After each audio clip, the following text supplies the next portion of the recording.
उन्दै हिन्जावसाखौ जिनाहारि खालामग्रा दायनिगिरि दुथां हाफिजुल आलीनि सायाव पुलिसनि इनकाउन्टार। उदालगुरि माजबाटनि जिनाहारि खालामनाय जाथायनि दायनिगिरि हाफिजुल आलीया पुलिसनि गुलियाव गोब्राब जोखोम। दायनिगिरि हाफिजुल आलीया पुलिसनि आखाइनिफ्राय खारखोमानो नाजानायाव होबथानो पुलिसा गुलि गावदों। जखम जानाय दुथां हाफिजुल आलीखौ जीएमसी एइचआव फाहामथाय होगासिनो। बावैसो साननि सिगां नेपाली हारिनि सासे 9 थाखोआव फरायनाय उन्दै हिन्जावसाखौ जिनाहारि खालामनाय जाथायखौ लाना उदालगुरिनि माजबाटआव दुंहाव थासारि सोमजिनायखौ नुनो मोन्दों। उन्दै हिन्जावसाखौ न्याय होनो रायजो राजाफ्रा लोब लोब ओंखारना पुलिस थानाखौबो बेंखननाय हाबाफारिबो लादोंमोन।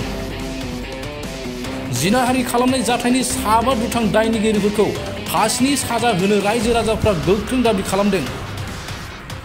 दायनिगिरिफोरखौ साजा होनो पुलिस बिफाननि सायाव गोख्रों नारसिनदों रायजो राजाफ्रा। थिग बे समावनो पुलिसनि आखाइनिफ्राय खारखोमानो नाजानो नागिरनायावनो दुथां हाफिजुल आलीखौ थांखिनानै पुलिसनि इनकाउन्टार।